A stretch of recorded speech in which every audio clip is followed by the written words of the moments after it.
C'est déjà les huitièmes de finale de Ligue des Champions, occasion parfaite de tenter un prono sur Unibet, 100 € remboursés sur votre premier pari grâce au lien en description, conditions pour jouer en bas de l'écran.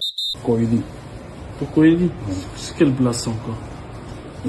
Comment ça s'écrit ça? K-O-H-I-L-I. L'équipe, j'espère que vous allez bien aujourd'hui. Nouveau Actu Foot, c'est déjà reparti pour une nouvelle semaine pleine d'enjeux sur la scène européenne avec le coup d'envoi des huitièmes de finale de Ligue des Champions. Par contre, certains cadors sont encore impactés par les blessures, dont le Bayern avec Neuer, Liverpool avec Alisson ou encore le Real Madrid avec Carreras. Le PSG sera quant à lui épargné même si Fabien Ruiz est toujours forfait. Néanmoins, Paris va recevoir Chelsea dans un contexte particulier au regard du précédent match en termes de jeu et d'attitude. Battu par Monaco au Parc des Princes, le club de la capitale a enregistré une première défaite à domicile en étant peu rassurant sur différents aspects, comme la fatigue générale causée par le calendrier, le déséquilibre du milieu de terrain sans Joao Neves, la méforme de la défense à l'image de Pacho, la perte de confiance mise en avant par Luis Enrique et les erreurs individuelles. Par contre, aucune excuse concernant la fatigue. Chelsea est l'équipe ayant joué le plus de matchs depuis le 1er janvier 2024 avec 109 rencontres, contre 4 de moins pour le champion d'Europe. Vitinha est également le joueur le plus utilisé, mais Enzo Fernandez, Caicedo et Cucurella ont chacun passé plus de 7000 minutes sur les terrains. En parallèle, sinon, la bonne nouvelle, c'est le retour de Dembélé annoncé titulaire et une envie de revanche sur la Coupe du Monde des clubs. L'agent d'un joueur explique même dans les colonnes de l'équipe que le vestiaire parisien n'a pas oublié la dernière confrontation sous tension, ni les comportements des Blues dont Joao Pedro. De quoi être gonflé à bloc pour le choc. Maintenant, place au prono. Qui dit Coupe d'Europe et Ligue des Champions dit opportunité sur Unibet. Le facteur clé des deux manches est sans doute la bataille du milieu de terrain. Le PSG aurait un 12e homme grâce aux supporters et besoin d'être dans les meilleures dispositions avant le match retour à l'extérieur. Je vois une victoire parisienne, mais si je suis vraiment joueur, le Dembélé buteur est pas mal pour un combiné. Si certains veulent me suivre, misez sur le match ou un autre et pas simplement donner un avis en commentaire, les amis, rendez-vous sur Unibet. L'inscription via mon lien en description permet en plus d'obtenir le remboursement de votre premier pari. Exemple, une mise de 100 € sur le combiné du jour, victoire PSG et Dembélé buteur égale 286 € dans la poche. Si perdant, vous récupérez vos 100 € pour pouvoir rejouer ensuite. Disclaimer néanmoins, je rappelle évidemment que les jeux d'argent sont interdits aux mineurs, jouer comporte des risques et ne misez que ce que vous êtes prêt à perdre. Bref, on va sans plus tarder rentrer dans le vif du sujet, mais juste avant les amis, je vous demande un service, le même que d'habitude, à savoir évidemment lâcher votre plus beau like, très important pour le référencement, mais également sur la série tout simplement. Merci vraiment à tous ceux qui le feront, vous êtes les boss.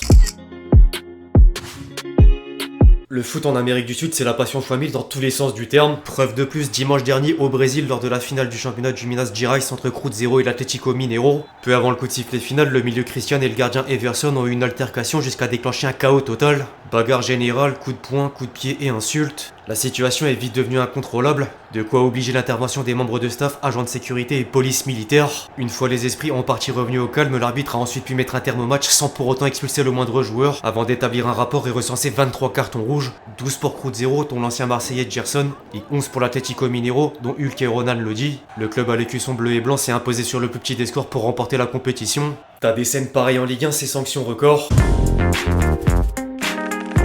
En parlant de la Ligue 1, les 9 dernières journées vont encore réserver des surprises. Après le revers du PSG vendredi dernier, Lyon s'est fait surprendre par le Paris FC en étant quand même parvenu à arracher le match nul dans le temps additionnel. L'OL a une baisse de régime depuis la série de 13 victoires consécutives, 2 défaites contre Strasbourg et Marseille, une élimination face à Lens en quart de finale de Coupe de France et le dernier résultat décevant à domicile. En parlant de Marseille et Lens, les deux équipes ont saisi l'occasion pour gagner du terrain sur leurs concurrents. Tombeur de Toulouse et Metz, l'OM est de retour sur le podium à la différence de but et le Racing n'a plus qu'un point de retard sur les Parisiens. Néanmoins, Pierre Sage a de nouveau refusé d'évoquer la course au titre. On a validé la Conference League, un palier qu'on voulait obtenir. Maintenant, on vise l'Europa League puis la Ligue des Champions. On avance pour éventuellement jouer un match important contre le PSG et pourquoi pas continuer à arriver. Dans tous les cas, on a validé un palier qu'on draguait depuis 2 matchs. Aujourd'hui, on a allié la performance et le résultat, donc le compteur tourne. Il est focus match après match, mais impossible d'ignorer les chiffres. Lens à 56 points, c'est un peu plus que Lille et un peu moins que Monaco au même stade de la saison lors de leur dernière année champion de France 2021 et 2017. Affaire à suivre. Un ancien entraîneur lensois est également en réussite du côté de Rennes. Les hommes de Franquet sont allés gifler Nice. 4-0 et 4 victoires consécutives pour le club breton, désormais 5ème à 3 longueurs de Lyon et Marseille. Par contre, le gym est plus que jamais dans la crise avec à peine 5 points d'avance sur le 16ème barragiste. D'ailleurs, Dante a prononcé un discours lourd de sens. Avec les supporters, on s'est dit la vérité par rapport à la situation. Nous sommes dans une mission importante. Dans cette mission, il faut avoir de l'orgueil, un peu plus d'agressivité et même du courage. C'est un groupe qui sent la charge de tous ces résultats négatifs, qui est moins confiant. On doit se dire qu'on va aller à la guerre ensemble. Il nous reste 9 batailles et on va pas lâcher. Il faut se dire, ma vie, elle appartient au football. Il y a de moi un peu plus. Peu importe comment seront mes genoux. S'il faut qu'ils pètent, ils pèteront. Cette saison c'est compliqué, faut qu'on prenne nos responsabilités maintenant, mais il y a beaucoup de gens qui sont fautifs là-dedans, des gens fautifs qui sont encore là, d'autres qui sont partis, d'autres qui sont loin. Ceux qui souffrent c'est nous, c'est nos supporters. Cette mission-là nous appartient pour corriger beaucoup de choses qui ont été mal faites.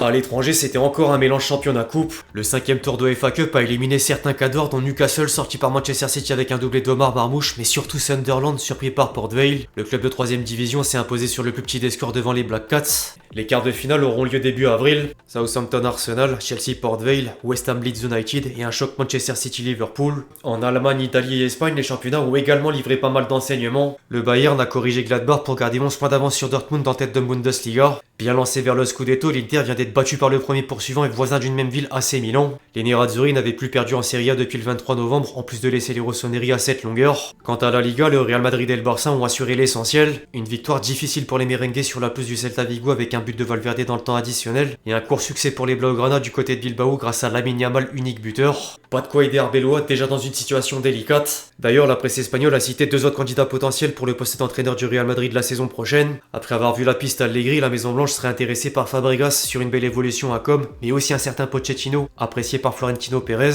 Derrière la question de l'entraîneur, le Real Madrid est malheureusement touché par une vague de blessures. La plus importante, c'est évidemment Mbappé, tout juste revenu d'un séjour à Paris entre convalescence et bon temps aux côtés de la célèbre actrice Esther Exposito. Plusieurs sources rapportent désormais que l'attaquant français sera apte à jouer pour le 8e de finale retour de Ligue des Champions sur la pelouse de Manchester City, mais d'autres sont beaucoup moins rassurantes. Hier, Cyril Hanouna a révélé sur W9 avoir eu des infos exclusives de la source médicale en disant que Mbappé ne jouera pas la Coupe du Monde s'il n'arrête pas sa saison dès maintenant avec le Real Madrid. C'est plus compliqué que prévu, son genou est à un tiers cuit et les ligaments sont touchés. Les choses seront forcément différentes sans le capitaine de l'équipe de France. Rendez-vous au prochain épisode. Y a pas de t'as l'âge ou t'as pas l'âge, ça veut rien dire ça.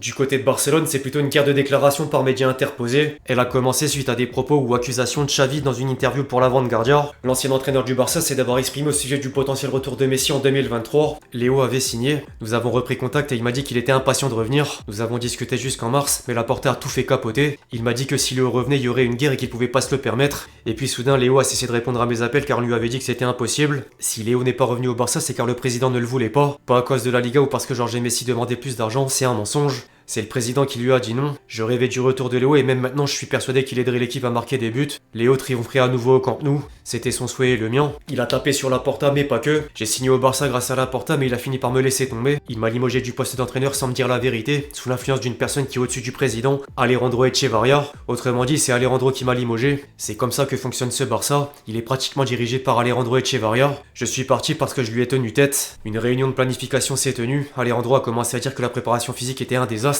C'est l'histoire qu'ils ont racontée pour me limoger. Il a décidé que je ne continuerai pas, mais au lieu de me le dire franchement, 2 ou 3 semaines se sont écoulées. C'est pas tout. L'histoire racontée par le club est complètement fausse. Ils ont lancé une campagne médiatique contre moi et pire encore, Alejandro s'est mis à parler à des joueurs comme Sergi Roberto, Araújo, Pedri ou Rafinha et leur a dit que je voulais les vendre. Ça fait encore mal car c'est faux. Nous avons élaboré un plan car nous étions très contraints par les règles de fair play financier. Nous n'avons envisagé qu'une seule vente. Par respect pour ce joueur, je préfère ne pas dire de qui il s'agit. À un moment donné, Sergi Roberto, mon ami et ancien capitaine, est venu me voir et m'a dit « Xavi, tu ne veux vraiment pas que je continue ?» Je lui ai répondu que c'était tout le contraire, qu'on me critiquait précisément car je défendais sa prolongation de contrat. On m'a alors dit qu'Alejandro répandait cette idée auprès de plusieurs joueurs. Je me suis retenu mais le président prétend que je voulais 10 victimes, ce qui est faux. Je n'ai demandé qu'un seul changement dans l'effectif. J'ai demandé à la direction du Barça de signer Martin Zubimendi, ils m'ont dit non. C'était une décision financière, ils ont signé pour une option moins chère. Mais nous avons perdu Busquets, et je me suis dit, mais comment est-ce possible ? L'un des principaux concernés lui a vite répondu dans la foulée. Ça m'a blessé plus que tout. Quand je vois les déclarations de Xavi, je pense à Hansi Flick et à quel point c'est dur d'être le président du Barça car faut prendre des décisions dans l'intérêt du club.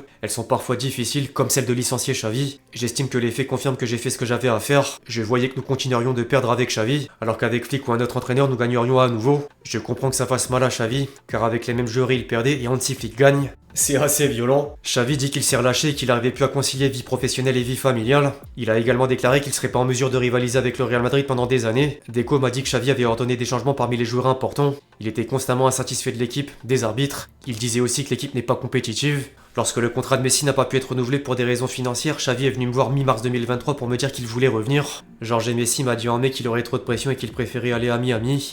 Parole contre parole, pas facile de savoir qui dit vrai. Second poteau, Pavard.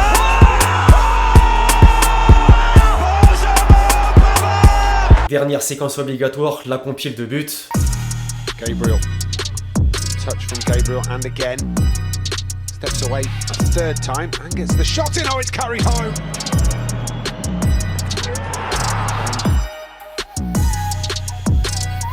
Post corner ends up with Gabriel. Gabriel gets away from danger. Oh, goodness me. Pedri que mete una pelota perfecta. Lamine Yamal dentro del área. Peligro Lamine.